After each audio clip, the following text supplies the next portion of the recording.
Poxa, que pergunta interessante, né?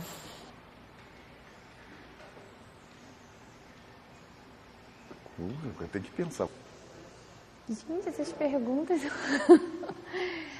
Já tá gravando? Ai, gente. Vai ter edição. Cara, eu não sei. É uma pergunta difícil, sabe? Tá, deixa eu só ficar com a água na mão. Eu sou uma pessoa que bebe muita água quando falo. O que te faz se sentir brasileiro?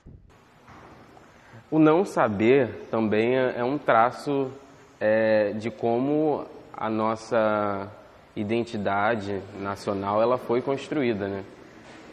Essa negação de quem eu sou e de onde eu vim, ela aparece em vários momentos e em vários ângulos. E também o não saber faz parte, pelo menos para mim, do que é ser brasileiro. Porque muito da minha história, ela foi negada, né? O resgate de uma identidade, ela acontece, enfim, diariamente. E no meu caso, é um processo contínuo de reconhecimento e saber mesmo quem eu sou. É uma pergunta que norteia sempre a minha vida e eu ainda não tenho essa resposta. Agora, se isso é ser brasileiro também, o não saber...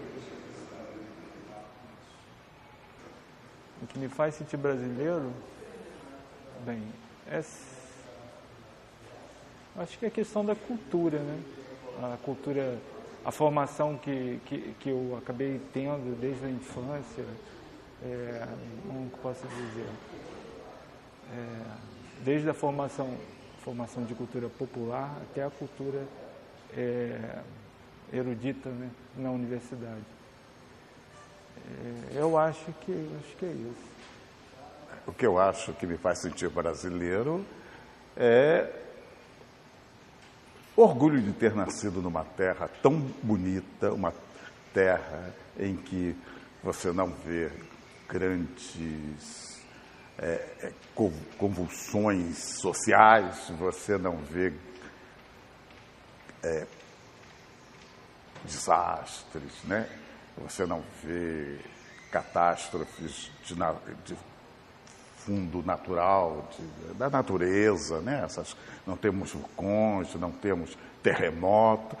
Essa terra é uma terra muito bonita, de um povo muito acolhedor, muito agradável. O brasileiro é muito hospitaleiro, alegre, muito diferente de outros povos.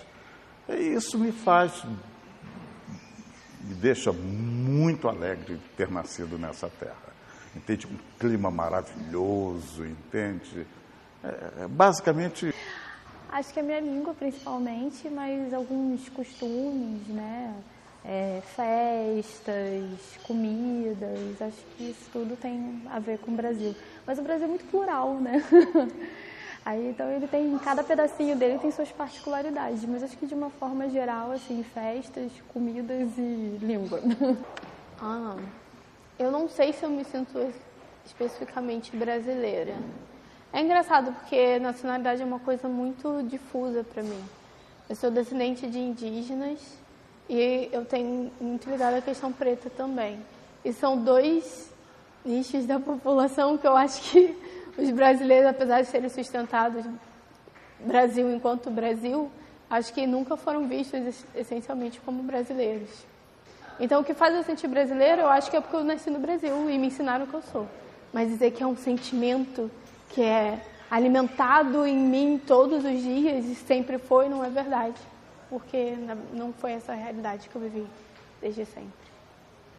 Eu acho que é toda a cultura nossa, tudo que está em torno de mim, é a paisagem, é a língua, é a comida, é a cultura. Acho que tudo isso me faz sentir brasileiro.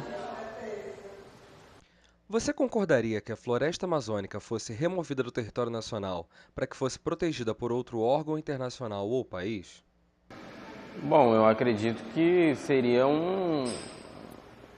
uma grande rasteira na paixão nacional, vamos dizer assim, que é a Amazônia. Eu acho que mexeria com o que é a Amazônia na memória do brasileiro, porque apesar de todo mundo saber que está sendo devastada, que tem um processo de, vamos dizer assim, de destruição, enfim, contínuo e progressivo, as pessoas ainda guardam uma memória afetiva com a Amazônia. Me sentiria assaltado, roubado. Eu acho que isso acho que não é para acontecer. Se tiver de ser defendido, tem que ser defendido pelo território brasileiro, pelo poder brasileiro, no poder político, né? Não, eu não concordaria de passar a Amazônia para controle externo. Eu acho que o mundo tem que cobrar do Brasil, sim, um controle maior sobre a Amazônia, mas eu não acho que ela precise ir para virar um território mundial. Pode ser que num futuro, quando não tiver mais jeito, talvez isso tenha que acontecer mesmo, mas nesse momento eu não acho que seja necessário. Acho que todo mundo tem que cobrar, e muito firme, a preservação desse patrimônio mundial. Isso eu não tenho dúvidas. Você concorda com as ações separatistas que querem emancipar estados brasileiros? Isso é um absurdo. Pô. Nós somos ligados, tudo bem, é bem verdade que os costumes são diferentes, mas somos ligados pela mesma língua, temos as mesmas convicções, temos ideais muito parecidos, torcemos pela mesma seleção. Eu não vejo por que separar com ideia de melhorar. Isso é sentimento paulista, que sempre quis se separar do Brasil. Tudo bem, até não, acho que economicamente talvez eles até tenham alguma razão, mas não é motivo suficiente para que isso venha a acontecer. Eu acho um pouco desnecessário, né? É porque eu não sou, assim, um exemplo muito de uma pessoa nacionalista, né? Então, até mesmo porque eu tenho as minhas críticas com relação a nacionalismo, né? Mas enfim, sei lá, eu acho que é uma demanda desnecessária. Mas eu não vejo, assim, que é um caso de uma outra etnia, né? Uma identidade, né? Como é, por exemplo, na questão da Catalunha, que está super recente, né? Mas não vejo exatamente isso no Brasil. Acho que no Brasil está tudo muito diluído já, né? Não sei. Tô falando assim, sem ter refletido muito sobre o assunto, né? Mas acho que a gente tem outras coisas para se preocupar do que hoje em dia tá aí falando para a gente separar o Brasil, né? Educado, honesta. Deixa eu ver. Uma coisa que você já pode imaginar, né? Que tá tremendo o olho para não virar, entendeu? É uma coisa que me dá um pouco de ranço. A palavra é ranço. Aí eu não sei. Em geral, os argumentos não me convencem. Desculpa. São sempre argumentos de caráter quase supremacista, no sentido de nós somos melhores, nossa cultura é melhor e o resto do país está nos deteriorando de alguma forma. E eu não vejo, será que existe tanta diferença assim de língua, de cultura, de características específicas de uma população que façam com que eles se sintam uma população à parte da população brasileira? Eu não vejo, mas como nunca parei realmente para escutá-los, talvez eu não seja a melhor pessoa para dizer sim, são legais, não são legais. A minha impressão inicial me dá meio um ranço, por causa que eu sempre remonto à Revolução Farroupilha, mas estou aqui dizendo que eu nunca parei. Olha, nunca parei para escutar vocês, tá? Nunca parei. Então eu não tenho como dizer, né, realmente se vocês estão felizinhos ou não.